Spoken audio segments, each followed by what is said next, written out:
Hi friends, நேற்று எபிசோடில் doctors Kathiresan கிட்ட தனத்துக்கிட்ட ஐ லவ் யூ சொல்லு மாப்ள அப்படின்னு சொல்லியிருந்தாரு. பட் இருந்தாலுமே கதிரேசன் வெக்கப்பட்டு அதை சொல்ல மறுத்துட்டாரு. இனி வர எபிசோடில் கதிரேசன் தனத்துக்கிட்ட தன்னோட காதலை சொல்லிடுவாரா அப்படின்னு நம்ம எதிர்பார்த்தா கண்டிப்பாக சொல்லிடுவான் தான் சொல்லலாம். அது எப்படி நடக்குமோ அந்த மாதிரி சீன் வருமா அப்படின்னு சொல்லி எதிர்பார்த்தா கண்டிப்பாக வரதான் போகுது அப்படின்னு தான் சொல்லலாம். அதுக்கான சுச்சுவேஷன் தான் இன்னைக்கான எபிசோடில் வர ஆரம்பிச்சிருக்கு. தருணத்துக்காக நீங்கள் காத்துட்ருக்கீங்கன்னா என்னோடய சேனலை மறக்காமல் சப்போர்ட் பண்ணி ஆதரவு தெரிவிங்க. இந்த வீடியோ பிடிச்சிருந்தா மறக்காமல் லைக் பண்ணுங்கள். இன்னைக்கான எபிசோடில் கதிரேசன் மற்றும் தனம் இவங்க 2 பேருமே வாசிகம்மா வீட்டுக்கு வராங்க. வந்த தருணத்தில் தான் கதிரேசன் வாசிகம்மாட்ட என்ன சொல்கிறாங்கன்னா, இந்த மாதிரி ருக்மணி அம்மா வீட்டு கிரகப்பிரவேசத்துக்கு தேவையான எல்லா ஜாமானும் வாங்கி கொடுத்துட்டு வரேம்மா அப்படின்னு சொல்லிட்டு வாசிகம்மாட்ட சொல்கிறாங்க. அந்த தருணத்தில் தான் வாசிகம்மாவோட கூட இருக்கிற ராதிகா என்ன சொல்கிறாங்கன்னா, பாருங்கத்தா யார் வீட்டுக்கு யார் போய் ஜாமான் வாங்கி கொடுக்குறது அப்படின்னு சொல்கிறாங்க.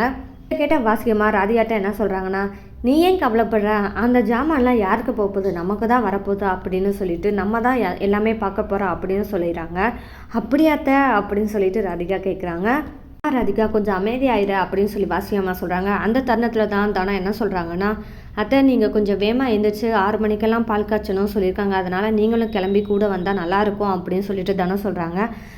என்னால் வேகமாலாம் கிளம்ப முடியாதுமா அப்படின்னு சொல்லிட்டு வாசியம்மா சொல்கிறாங்க. நீங்கள் முன்னாடி போங்க, நான் பின்னாடி வரேன் அப்படின்னு சொல்லிடுறாங்க. கதிரேசனும் தனமும் வீட்டுக்கு வந்ததுக்கப்புறம் கதிரேசன் வாசியம்மாட்ட சொல்கிறாங்க. என்ன சொல்லியிருக்காங்கன்னா, இந்த மாதிரி நான் கிரகப்பிரவேசத்துக்கு தேவையான எல்லா வேலையும் முடிச்சிட்டேம்மா, அதனால தான் கொஞ்சம் வர லேட் ஆயிடுச்சு அப்படின்னு சொல்லியிருக்காரு.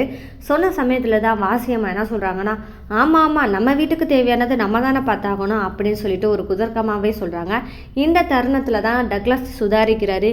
அக்கா ஒரு இக்கு வச்சு சொல்கிற மாதிரியே இருக்கே அப்படின்னு சொல்லி நினைக்கிறாங்க. பட் இருந்தாலுமே கதிரேசன் இதை பொருட்படுத்தாமல் அம்மா ஒரு நல்லதாக தான் சொல்கிறாங்க அப்படின்னு எதிர்பார்க்குறாங்க. வாசியம்மா கதிரேசன் மற்றும் தனத்தை என்ன சொல்கிறாங்கன்னா, நீங்களே வெளியே போய் அலைஞ்சிட்டு வந்து டயர்டாக வந்திருப்பீங்க, அதனால போய் ரெஸ்ட் எடுங்க, காலையில் வேகமாக கிளம்பணும் சொல்கிறீங்க அப்படின்னு சொல்லிட்டு வாசியம்மா சொல்கிறாங்க.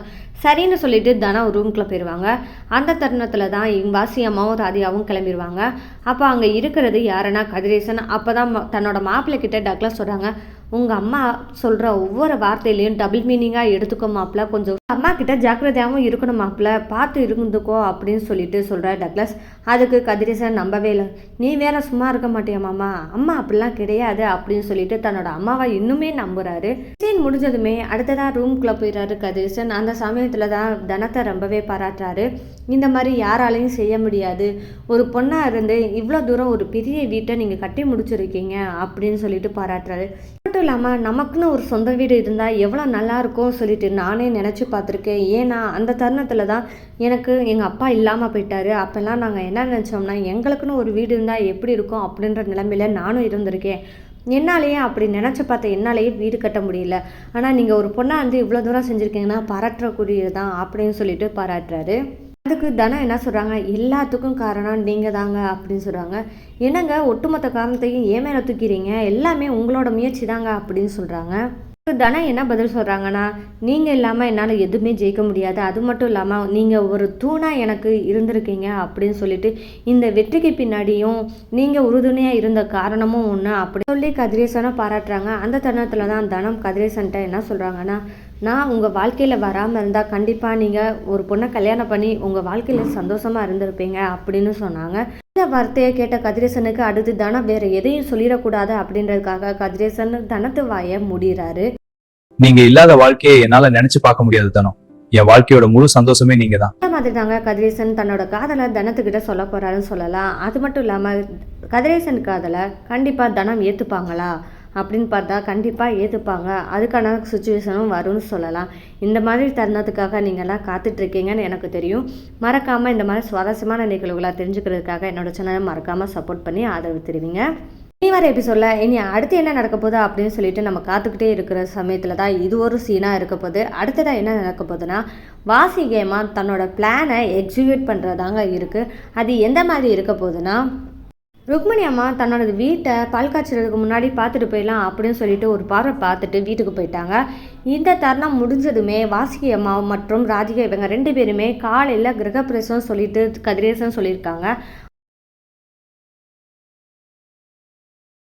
அதனால் வாசிகி அம்மா சொன்னவதியோட உதவியால் என்ன பண்ண போகிறாங்கன்னா, ராதிகாவை கூப்பிட்டு போய் அந்த வீட்டில் இருக்கிற ருக்மணி இல்லம் அப்படின்ற போர்டை நீக்கிட்டு அடுத்ததாக என்ன பண்ண போகிறாங்கன்னா, வாசுகி இல்லம் அப்படின்ற போர்டை மாட்டி வைக்க போகிறாங்க.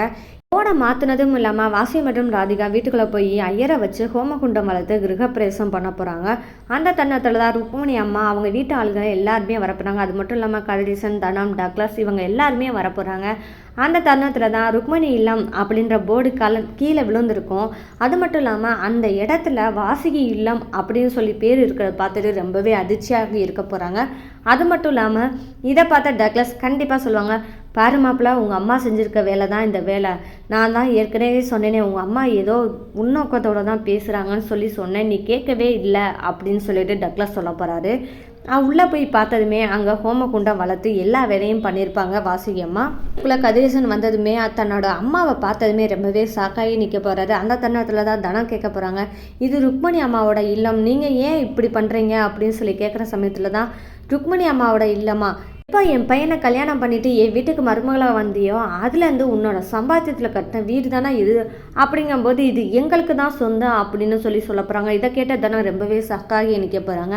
வர எபிசோடில் தாங்க தெரிய போகுது தனத்துக்கு கதிரேசன் உறுதுணையாக இருந்து ருக்மணி அம்மாவுக்கு அந்த வீடை கொடுத்துருவாங்க அப்படின்னு சொல்லிட்டே நம்பலாம். அது மட்டும் இல்லாமல் சொன்னவதியோட திட்டத்தை முறியடிச்சு கண்டிப்பாக சொன்னவதியை ருக்மணி அம்மா காலில் விழ வைப்பாங்க தனம் அப்படின்னு சொல்லிட்டு நம்ம நினைக்கலாம். இந்த மாதிரியான எபிசோடுக்கு நீங்கள் காத்துட்ருக்கீங்கன்னா என்னோட சேனலுக்கு மறக்காமல் சப்போர்ட் பண்ணி ஆதரவு தெரிவிங்க. மீண்டும் சந்திப்போம்.